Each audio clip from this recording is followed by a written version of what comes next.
Hi, I'm Kevin Clarke. I'm an associate editor here at America Magazine. One of the stories we'll be commenting on in the March 8 issue of America is the controversy that's been brewing in Washington around the U.S. Conference of Catholic Bishops and the Catholic Campaign for Human Development and some of their staff members who have been associated with organizations that are not always in line with Catholic teaching on, particularly on abortion and gay civil rights, or gay marriage, I should say. Part of the problem with these attacks, particularly on a specific staffer named John Carr, who's a longtime pro-life advocate and well known to the Catholic social justice community in the United States, is they're just flat out erroneous. They're wrong. And a lot of the other ones are taken out of context. Quotes from Ralph McLeod that are taken out of context. And then many of the charges really, when you look at them, they're less real than apparent. In other words, there's a lot of guilt by association, one organization connected to another, by a newsletter, by a voting guide, et cetera, et cetera. Sometimes the relationships get very tenuous. The ultimate goal, though, of this guilt by association campaign is to suggest that the members of the Catholic Campaign for Human Development national staff are either incompetent, to put it kindly, as one of the gentlemen from one of these attacking organizations said, or worse, that they are secretly pro-abortion and pro-gay civil rights agenda.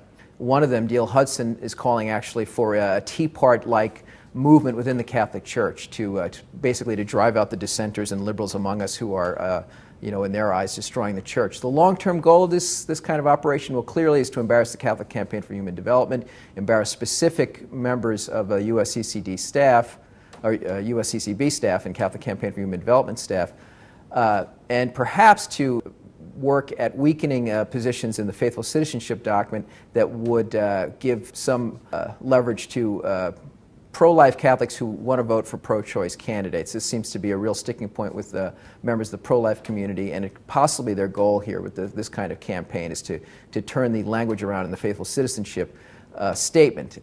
So the bottom line, though, is this the way the Church really wants to continue its own internal dialogue about the methodology, the goals, as we participate in the civic life of U.S. culture. We're not always going to be working with people that agree with us 100%. And as John Carr said to me once, community organizing can be a messy process, but the goal of the Catholic Campaign for Human Development really is teaching people in vulnerable and low-income communities how to stand up for themselves. In other words, it's an element of Catholic social teaching known as subsidiarity, allowing people, teaching people, helping them to figure out how to run their own communities, how to do very simple things, really. A lot of the community organizations that have been under attack here are not doing much more than trying to improve their schools, provide health care to their community, clean up their streets, make sure the garbage gets picked up, the lights are fixed, potholes fixed, that sort of thing. Ultimately, though, I think the issue we really need to look at as a church is this the sort of style that we want to emulate in terms of the way we as Catholics talk to each other about the issues that are important to us and the role that we're going to have in U.S. civic and civil life. I think ultimately we could just end up shouting at each other, much like we're watching our fellow American citizens do right now as they allegedly hash out the health care debate. I'm Kevin Clarke. This is America Magazine. Thanks for stopping by.